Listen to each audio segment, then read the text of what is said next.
El Señor le demandaba que ellos allí hicieran sacrificios y holocaustos.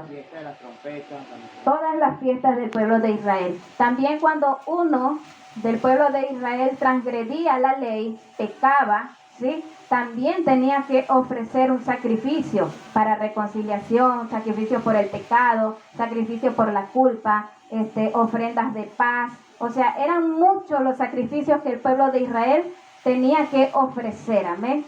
Pero hoy en específico vamos a hablar de ese sacrificio anual, el que se hacía cada año, que era para expiación y reconciliación del pueblo. Entonces vamos a ubicarnos en el libro de Levíticos, capítulo 16, y vamos a leer a partir del 1 allí. Todo era contaminado, entonces era necesario que cada año se hiciese este sacrificio, se hiciese esta reconciliación, para que si era aceptada delante de Dios, entonces el pueblo en ese año prosperaba, ¿sí? El pueblo en ese año tenía la bendición de Jehová. Gloria al Señor. Entonces aquí vemos las determinaciones que el Señor le pone al pueblo de Israel. Una de las determinaciones es que vemos aquí que toman 5 animales. El día de la expiación se tomaban 5 animales. ¿Sí? ¿Por qué 5 animales? Porque dice la palabra que Aarón, como el sumo sacerdote, él también tenía que ofrecer un sacrificio y un holocausto por él y por su casa. Antes de él ir a reconciliar al pueblo, antes de él ir a hacer la expiación por el pueblo, él primero tenía que hacerla por él y por su casa. Entonces, él toma para él, para Aarón, dice que él tenía que tomar 2, ¿verdad? 2 animales. Uno para expiación y uno para holocausto. Esos eran los de Aarón. Pero cuando nos sigue diciendo la palabra, dice que del pueblo, o sea, de la congregación de Israel, tenían que tomar 2 para expiación y 1 para holocausto. Entonces eran 3 por parte del pueblo de Israel. Gloria al Señor. 1 para expiación y 1 para el holocausto. Sí, esos eran los que se le daba muerte, el de expiación y el de holocausto. El otro animal que quedaba vivo, ¿sí? Era el que enviaban, como leímos aquí, era el que se iba al desierto, el que lo enviaban vivo. Amén. Entonces son 5 animales que se toman el día de la expiación, 2 por el sumo sacerdote y 3 por parte de la congregación de los hijos de Israel. ¿Hasta allí estamos claros? Gloria al Señor. Gloria a Dios. Ok. Entonces dice que Aarón tenía que hacer primeramente la expiación por él y por su casa. Entonces él tenía que tomar sus 2 animalitos, inmolarlos, ¿sí? Llevar la sangre allá dentro del santuario. Ya vimos eso, ¿verdad? Porque ya pasamos lo que fue la parte del tabernáculo, ¿sí? Entonces Aarón entraba con la sangre allí al santuario y rociaba la sangre sobre el propio. Vamos a determinar cómo Cristo, así como hemos venido haciendo en todos los estudios que hemos venido viendo, vamos hoy a determinar cómo Cristo cumplió, ¿sí? Con este sacrificio, con estos holocaustos. Cómo Cristo hizo este sacrificio, lo hizo perfecto y lo hizo una sola vez y para siempre. Gloria al Señor. Entonces vamos a determinar en qué momento Cristo cumplió con esta expiación. Gloria al Señor. ¿Quién es el que vive? Y a su nombre, gloria a Dios. Dice la palabra del Señor que Cristo, a través de su sacrificio, Él nos reconcilió y nos lavó, nos purificó, nos limpió, ¿sí? A través de su sacrificio en la cruz, a través de esa sangre derramada en la cruz. Y dice que Él lo hizo una sola vez y para siempre. Ese sacrificio que se hacía cada año, que era necesario hacerlo cada año, porque el pueblo volvía otra vez a caer en pecado y era necesario hacer esa expiación, ¿sí? Hacer esa reconciliación con el pueblo. Eso lo hizo Cristo una sola vez y para siempre. El sacerdocio, el sumo sacerdote, era cambiado también. ¿Por qué? Porque caía en pecado y moría, o porque le llegaba su tiempo de morir. Entonces era necesario levantar un nuevo, ungir un nuevo sumo sacerdote. Entonces, ¿qué hizo Cristo? Cristo se constituyó como nuestro sumo sacerdote. Y dice la palabra que Él se constituyó como el sumo sacerdote y dice que su sacerdocio es para siempre. Entonces, Él se constituyó sumo sacerdote para siempre. Así que quiere decir que lo que Cristo hizo, ¿sí? El sacerdocio de Cristo, nadie lo puede venir a quitar. Ya está establecido de una vez y para siempre. Él es nuestro sumo sacerdote. Entonces, Él cumplió.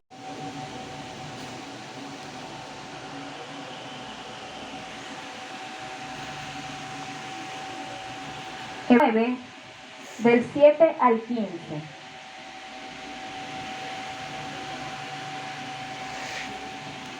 Me está diciendo que por cuanto estos sacrificios no podían hacer perfecto al pueblo de Israel, ¿sí? Que ellos eran los que practicaban todos estos rituales, todo este culto, por cuanto ellos no podían ser perfeccionados por medio de este sacrificio, era necesario hacer uno que sí los perfeccionara de una vez y para siempre. Gloria a Dios. Entonces, dice que no pueden ser perfectos en cuanto a la conciencia del que practica ese culto. ¿Por qué no los podía ser perfectos? El 10 establece allí la respuesta. Dice, porque consiste solo de comidas y bebidas, de diversas abluciones y ordenanzas acerca de la carne, impuestas hasta el tiempo de reformar las cosas. Sí, entonces especifica, impuestas hasta el tiempo de reformar las cosas. ¿Qué me quiere decir esto? Impuestas hasta el tiempo de reformar las cosas. Que sí, el Señor le entregó una ley al pueblo de Israel. Le entregó esa ley y por esa ley el pueblo de Israel tenía que regirse. Y el pueblo de Israel tenía que cumplir todas las ordenanzas, todos los estatutos que estaban allí determinados bajo la ley. Pero la palabra me dice que esta ley no era para siempre. No. Dice que esta ley estaba por un lapso de tiempo. Sí. ¿Cuándo iba a culminar esta ley? Me lo dice aquí el libro de Hebreos. Dice, estaban impuestas hasta el tiempo de reformar todas las cosas. O sea, había una reforma. Tenía que haber una reforma para cambiar aquello que se venía haciendo, aquello que se venía practicando. ¿Qué era lo que se venía haciendo? Todos estos rituales, todos estos sacrificios, ¿sí? Todos estos holocaustos se hacían continuamente y el pueblo siempre permanecía en pecado.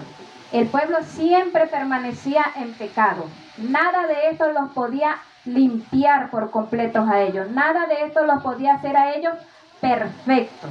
Sí, ellos constantemente estaban presentando todas estas cosas y dice la palabra del Señor que el pecado del pueblo de Israel fue tan grande, el pueblo cayó en un pecado tan grande que la presencia de Dios se apartó de ellos y el Señor los dejó a las consecuencias de sus pecados. Dice que Él se apartó de ellos y ya lo que el pueblo de Israel le ofrecía a Dios, todos estos sacrificios, todos estos holocaustos, ya no llegaban con olor agradable delante de la presencia de Dios. Entonces era menester que viniese uno que sí fuese agradable delante de la presencia. Y no por sangre de machos cabríos ni de becerros, sino por su propia sangre. Entró una vez para siempre en el lugar santísimo, habiendo obtenido eterna redención. ¿Sí? ¿Qué quiere decir la palabra redención? Sí. Dice, habiendo obtenido eterna redención. Sí, eso es lo que nosotros siempre decimos, no, porque Cristo nos redimió, ¿verdad? Nosotros siempre decimos, no, Cristo nos redimió, Él nos limpió. Ajá, pero ¿qué es redención? ¿Qué quiere decir que nos redimió? Alguien que me pueda dar allí una definición o un sinónimo de lo que es la palabra redención. Gloria a Dios. Habiendo obtenido eterna redención. No conocemos. Está privada de su libertad.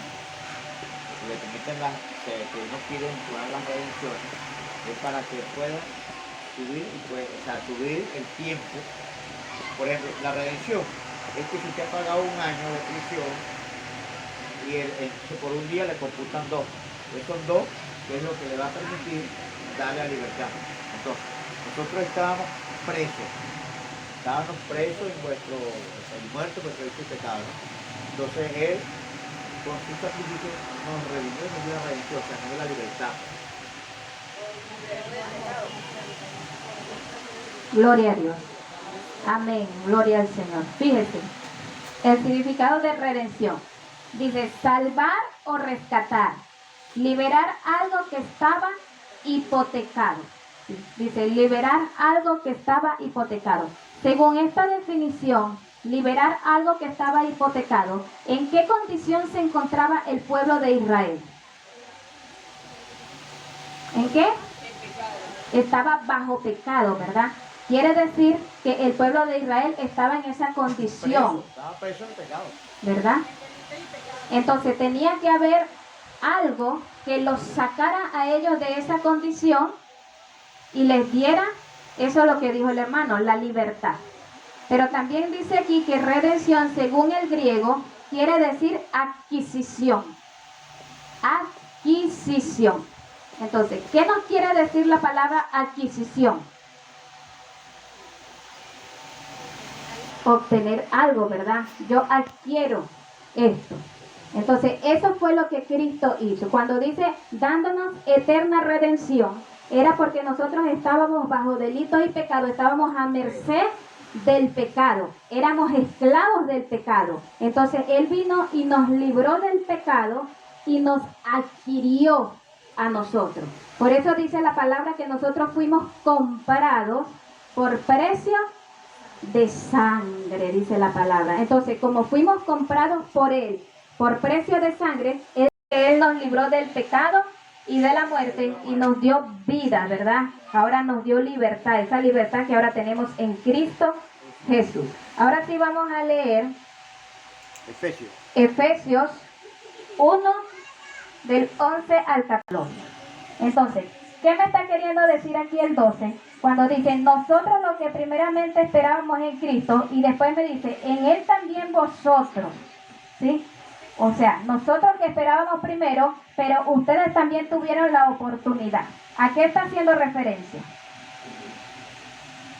A lo que hemos venido viendo desde el principio. Estamos hablando de dos pueblos, ¿sí? Recordemos que estamos hablando de dos pueblos. Un pueblo judío que vivía bajo la ley y un pueblo gentil que no tenía acceso para nada a participar de todas las obras de la ley. Si quería participar, tenía que someterse a la ley. ¿Y cuál era uno de los primeros requisitos que pedía la ley para que pudiese ser ciudadano del pueblo de Israel? Dice que tenía que circuncidarse. Tenía que circuncidarse primero, luego de que era circuncidado, ahí sí era aceptado así como uno de ellos, como uno del pueblo de Israel. Entonces, aquí en Efesios... Su cálculo, mire, no pudieron hacer lo que debieron hacer. Porque se enteraron, porque a él lo estaban acusando según la ley judía, ¿sí? Y según ellos creían que él no era judío. Entonces el gobernador para ese tiempo le dice, yo con mucho dinero adquirí esta ciudadanía. Entonces le dicen, no, yo soy judío de nacimiento. Es que yo nací, yo soy original, yo no tuve que comprarla. Eso fue lo que Pablo le dijo. Entonces, como Pablo era judío, ¿sí? Él había nacido bajo la ley y él era un doctor de la ley, ¿sí? Porque él más adelante se dice que era fariseo también, ¿verdad? Porque él era uno de esos estudiosos, él era un doctor de la ley y era celoso, él celaba la ley. Por eso era que él más adelante persiguió a la iglesia de Cristo, porque él creía que estaban en contra de lo que él celaba, de lo que él le habían enseñado, ¿sí? Porque él guardaba esa ley. Ok, entonces él como ciudadano del pueblo de Israel, ¿verdad? Entonces él está diciendo aquí, nosotros lo que primeramente esperábamos en Cristo. ¿Por qué dicen nosotros lo que primeramente esperábamos en Cristo? Porque la promesa primeramente fue para el pueblo de Israel. Ellos eran los que esperaban esa promesa. El pueblo de Israel era el que esperaba a ese Mesías, a ese Redentor. Y aún todavía lo siguen esperando. Bueno, si quieren oír la lectura, lo que de aquí es silencio. Pero cuando el centurión Cuando el centurión oyó esto, fue y dio aviso al tribuno diciendo, ¿qué vas a hacer? Porque este hombre es ciudadano romano. Vino el tribuno y le dijo, dime, ¿eres tú ciudadano romano? Él dijo, sí. Respondió el tribuno, yo con una gran suma de adquirir esta ciudadanía. Entonces Pablo dijo, pero yo soy de nacimiento.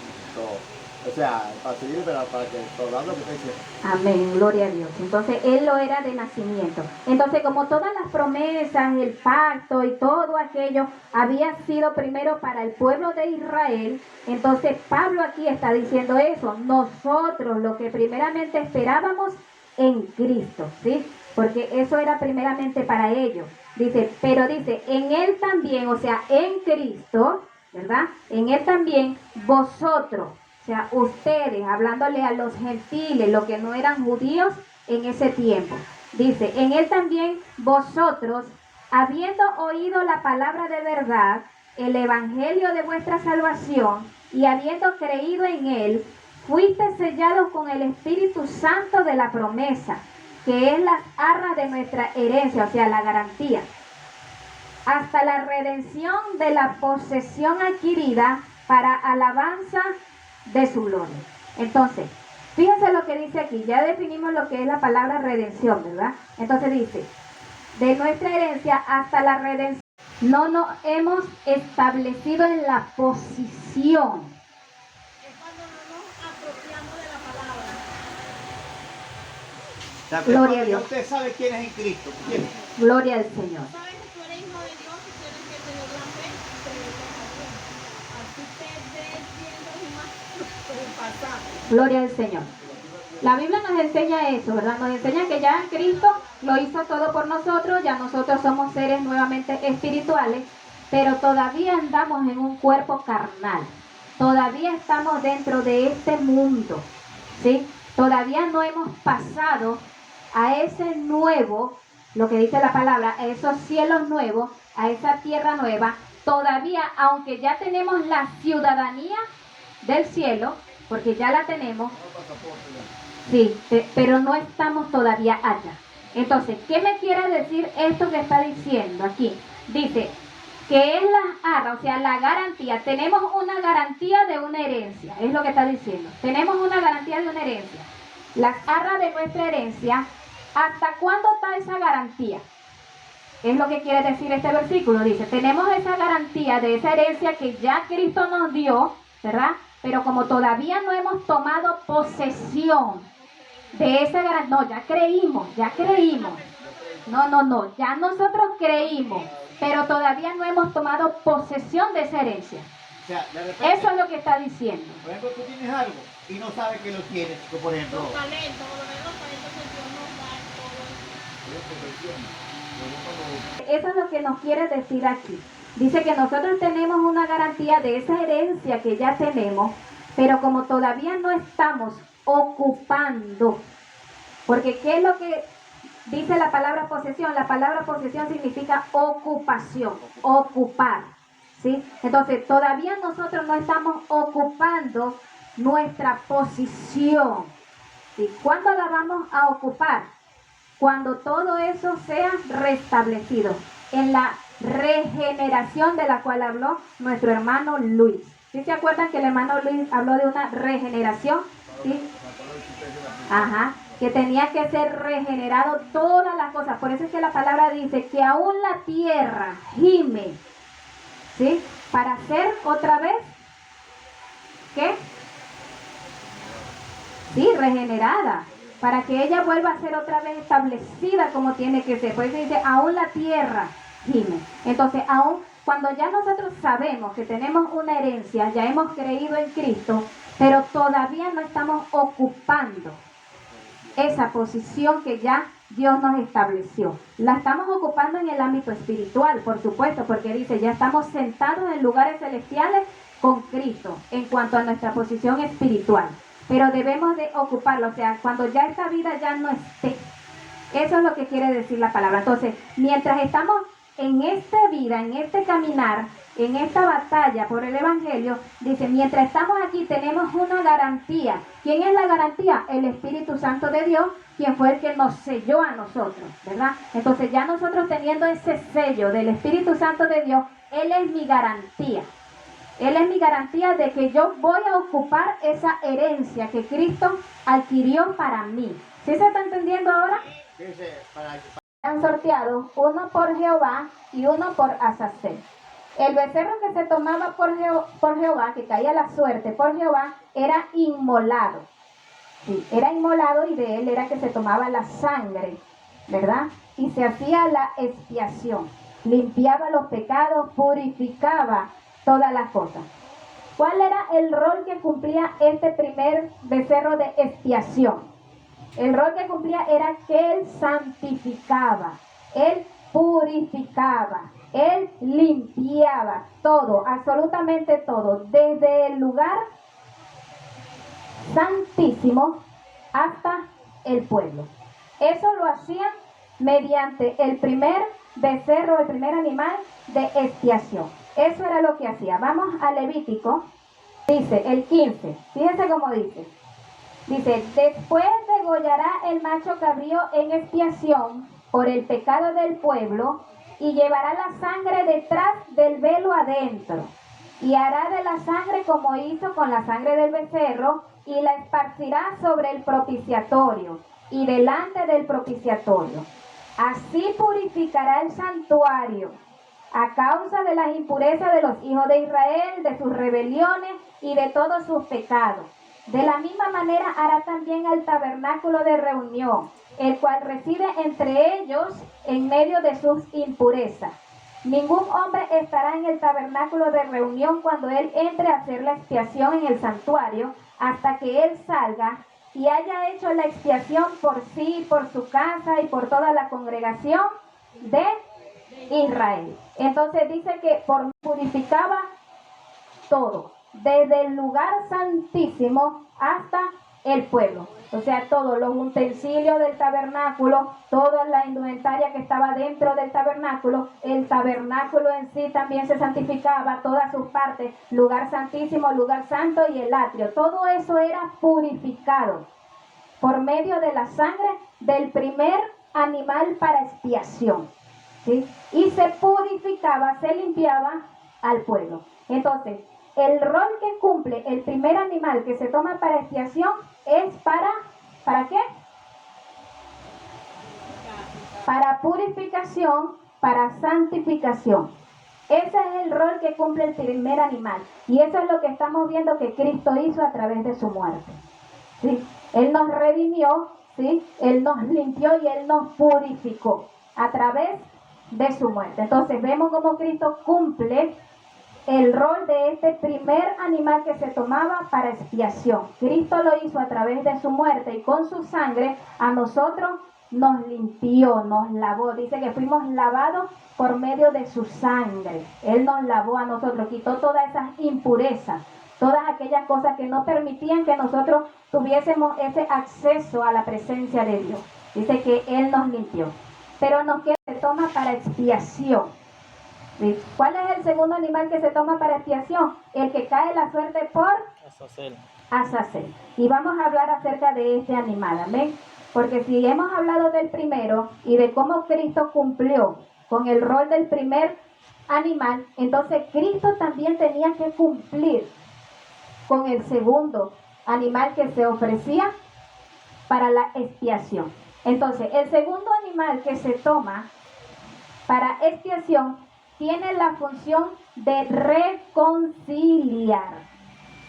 El segundo animal, este que cae la suerte por Azazel, tiene la función de reconciliar. Lo dice la palabra, lo dice aquí el libro de Levítico. Aquí mismo en Levítico, por Azazel, lo presentará vivo delante de Jehová para hacer ¿qué? Reconciliación. ¿Para hacer qué? Para hacer la reconciliación sobre él, para enviarlo a Azazel al desierto.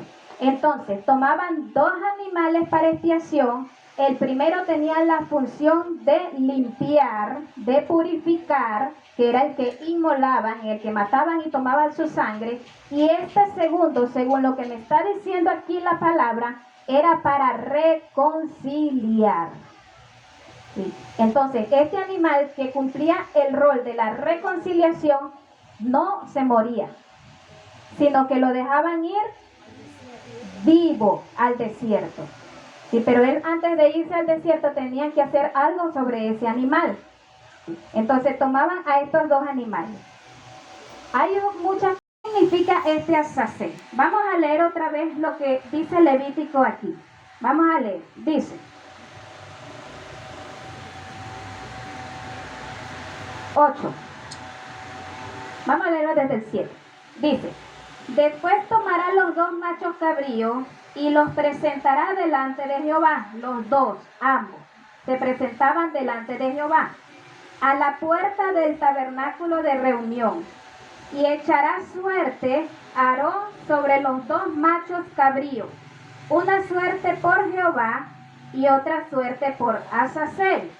Y hará traer Aarón el macho cabrío, sobre el cual cayere la suerte por Jehová, y lo ofrecerá en expiación. Ya explicamos eso. Mas el macho cabrío, sobre el cual cayere la suerte por Azazel, lo presentará vivo delante de Jehová, para hacer la reconciliación sobre él, para enviarlo a Azazel al desierto. Gloria a Dios. Entonces, lo primero que vamos a determinar es qué significa la palabra Azazel. ¿Cuál es el significado que tiene la palabra Azazel? Muchos estudiosos tienen allí sus teorías, diversas teorías, con referencia a lo que es este Azazel, y no se ponen de acuerdo, porque uno dice que es el nombre del lugar a donde se enviaba el becerro, otros dicen que es el nombre del becerro, ¿sí? Otros dicen que es el nombre de un demonio, de un teniente llamado, del infierno, que vamos a tener que hacer la paz de esas cosas. Amén. Y otros le atribuyen ese nombre a un demonio. Esas son las teorías. Pero vamos a comenzar por determinar qué significa la palabra Azazel. Que Azazel es una palabra hebrea cuyo significado es oscuro. Azazel es una palabra hebrea cuyo significado es oscuro. Entonces vamos a ir tomando en cuenta el significado que tiene la palabra Azazel. Vamos a tomar en cuenta eso. Entonces, según el hebreo, su significado quiere decir oscuro. Y vamos a hablar de estas tres teorías que, según los estudiosos, han determinado qué es lo que representa o quién representa a Azazel. Entonces, proceder con el animal ya no lo enviaban al desierto. Según la historia dice que para el tiempo de Cristo, el animal que caía la suerte por Azazel, lo tomaban, lo llevaban a un peñasco alto y desde ese peñasco lo lanzaban para que el animal muriese. Entonces, ¿qué quiere decir? Que el pueblo de Israel cambió por completo la manera de proceder que Dios había establecido con este becerro que caía la suerte por Azazel.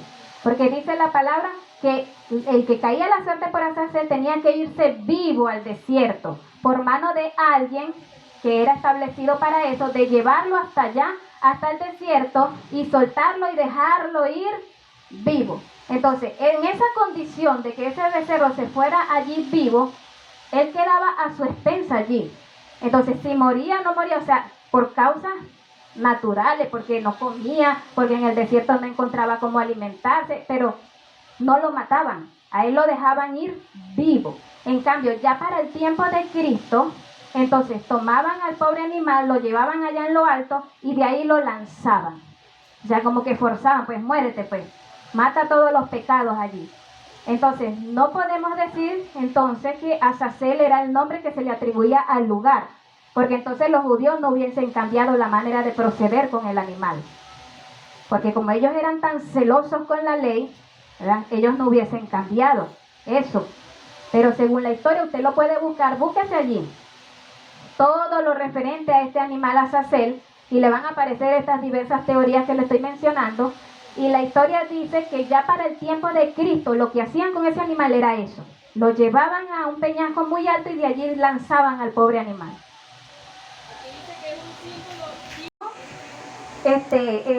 Cumplió con las condiciones establecidas según aquellos que se reunieron para disertar y estudiar cuáles eran los libros que iban dentro del canon, ¿verdad?, bíblico allí. Entonces este libro, según estos estudiosos, no reunió esas condiciones. Ellos no aceptan o no toman ese libro como que viene de la procedencia del Espíritu Santo de Dios. O sea, ellos dicen que ese libro no es inspirado por el Espíritu Santo de Dios y ellos no lo toman como referencia. ¿Ustedes se acuerdan cuando yo les hablé acerca del arca? Que tampoco se sabe qué pasó con el arca. ¿Sí recuerdan esa parte? También traímos unas teorías que unos dicen que el arca sucedió, pero hay una teoría que también era la más viable, que decía que Jeremías tomó el arca, ¿verdad?, por parte o por orden de Jehová, y se la llevó y la escondió en un lugar que hasta el día de hoy no se sabe dónde fue que Jeremías puso el arca. Y eso también lo basan en otro libro apócrifo, es que me cuesta. Otro libro apócrifo, ¿verdad? Se basan en otro de esos libros que no llenaron, porque no es solamente el libro de Enoch, hay muchos libros, muchos libros que no llenaron los requisitos para introducirse dentro de este canon que manejamos nosotros, dentro de este canon. Pero según lo que dicen estos estudiosos, ellos tomaron ese libro de Enoch, leyeron allí, y hay una parte del libro de Enoch donde delante de Jehová.